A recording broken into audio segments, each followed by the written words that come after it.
with that, another loss for Tottenham. And yeah, they're just 3 points ahead of Nottingham Forest that's sitting in that last safety spot. West Ham and Burnley and Wolves obviously in the relegation zones. Tottenham feeling the pressure. Thomas Frank feeling the pressure, and he spoke after the match. At the end, you must have heard the crowd's reaction towards you, boos, and you're getting sacked in the morning. How do you feel when you hear that? Are you just fed up of it now? I understand the fans' frustration. We are in a position we don't want to be in. That we're working very hard day and night to change. And I also think it's a situation now the club has been in, it's fair to say, almost 2 years, and ended last season as well. Clearly a pattern that we struggle to manage Europe and Premier League. And that's something me, the team, the club, the players, we need to learn to do even better physically and mentally to deal with that. And part of that, of course, is the 11 injuries, or now 10, plus a suspension, plus another one today, which of course doesn't help in a situation like that. And then we face, yes, a Newcastle team that is, I can say, struggling a little bit lately. But if you look at the team they put on the pitch, compared to what they've done the last 3 years, I think it's fair to say it's quite different to us. I think Newcastle were more on top first half. I think we came back in it very well. And then I think it was a little bit symbolic for a season that we had a transition going one way, and then we missed past it, and then went the other way, and we defended badly for the 2-1 goal. It could have been bad enough. Could have been even worse. I think Manchester United at the London Stadium equalised with one of the last kicks of the match. So West Ham gain a point on you in that battle for you to stay well clear of the relegation zone. Obviously, I think you go down another place below Leeds. There's now 12 games before the best team in England come here. 12 days before the best team in England come here. Will you used to be in charge for the Arsenal game, do you think? Yeah, I'm convinced there will be. We all, and I think I understand the question. I understand it's easy to point on me, but I also think it's never only the head coach, or the ownership, or the directors, or the players, or the staff. It's everyone. If you do something right, you will build something that can last. Of course, we are not in a top position now. Everyone knows, directors, ownership, myself, what position we are in and what we need to improve and what we need to do better. And that's what we're working very hard on. Clearly feeling the pressure, Mike. That is 8 Premier League matches in a row without a win.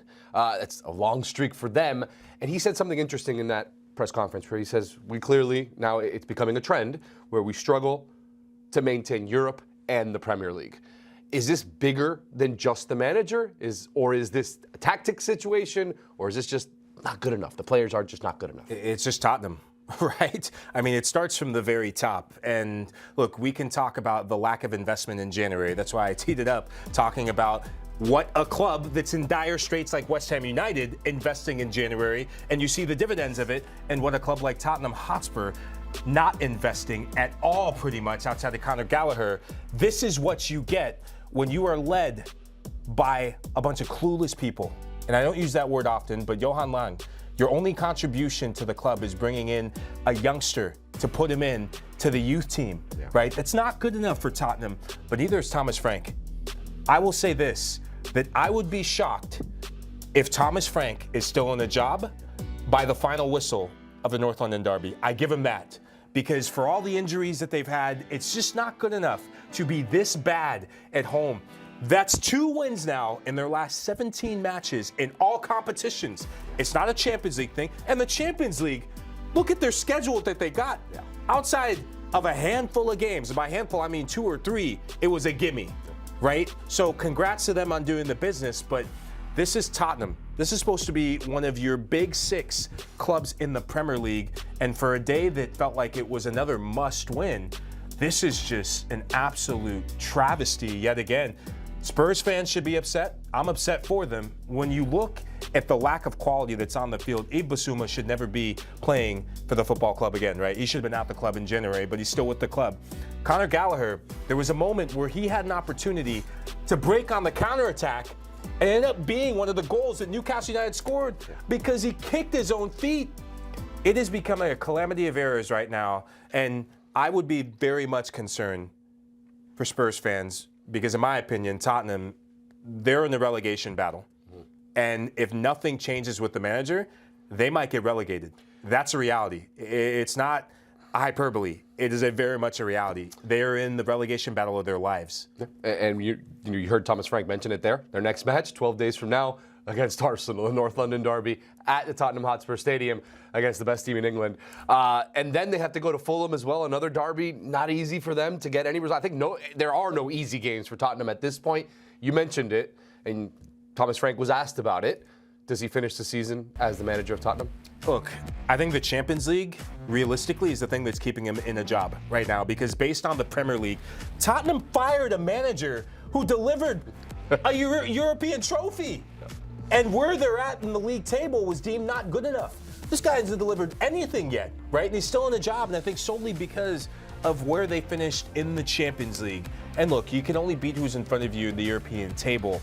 But should Thomas Frank have an absolute howler again and get embarrassed by Arsenal, which I fully expect him to, I would be shocked if he is in a job at the final whistle. I repeat myself. And look, you can point to the injuries, Stefano. There is context behind this, right? Yes. He doesn't have half his squad. So it's tough. Like, I understand fans want results, and they have not been good enough.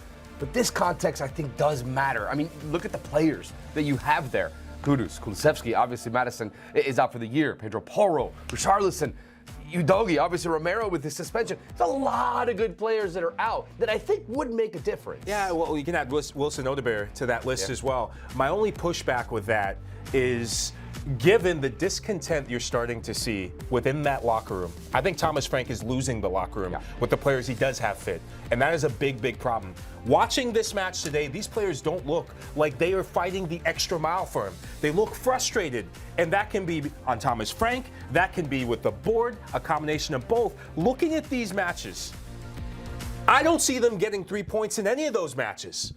And that is very damning on Thomas Frank, the manager. It's very damning on Johan Lang and the rest of the board.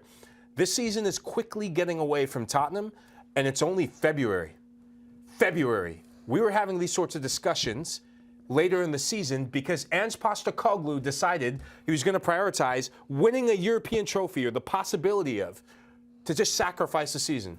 What is Thomas Frank prioritizing? Surviving his job? Yeah. He's in survival mode right now. I would be shocked if by the middle of March, if Thomas Frank, should the trajectory of what's happening continue, that gap is only going to get tighter with them and West Ham. Yeah. Tottenham are in the relegation battle of their lives, and what a travesty it would be for Spurs to be European champions one season and to be fighting for relegation battle the next. It's not good enough. Typically, we see need about 40 points to avoid relegation. Tottenham currently on 29 points, so they need to get 11 points here to at least be on the number that we expect to be the minimum to not get relegated. When you're talking about Newcastle United in this match, a big win for them. Newcastle has been a side that really has had a lot of ups and downs for Eddie Howe. A big result for them, but again, it kind of goes back into the inconsistency that we've seen for Newcastle. With that win, they go into 10th. They could still, Sunderland, they can get some kind of result against Liverpool. They can still jump Newcastle. What do you make of Newcastle, their season in the Premier League, having Carabao in the Champions League playoffs? The inconsistency is kind of mind-boggling and baffling to me with this Eddie Howe side. Yeah, look, no Bruno Guimaraes, no party for Newcastle United, and that has been a big miss for them recently. But away from home, this was a massive, massive moment for Newcastle. It was a must-win. Not a should win, not hope to win. It was a must-win for Newcastle because there's serious pressure on Eddie Howe. What they're doing in the Champions League, applaud him for that because no one saw this coming for Newcastle. But in the Premier League, I mean, it just has been frustrating to watch the lack of quality, the lack of game management in this. So this felt like a step in the right direction for them to be in a match against a team where Tottenham at home, inconsistent, not good enough, right? So when you're playing a Spurs side that are giving 3 points away for fun, you have to capitalize on it. And for players like a Jacob Ramsey to step up, and I meant what I said about the progress he's made.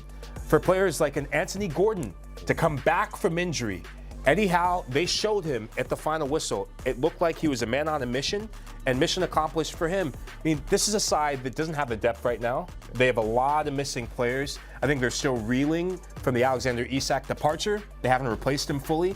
I like Anthony Gordon in this number 9 position. I think it brings the best out of the rest of the team. And I just hope that this can be momentum they can build on because they desperately need it. It just shows you how significant getting 3 points is at this time in the season because you look at where they were. I think they were 12th heading in the day, 3 points, and now you're inching closer towards a different conversation. European football is a must. Champions League football is a must for Newcastle United. I think European football, that is what Eddie Howe will be judged by the most.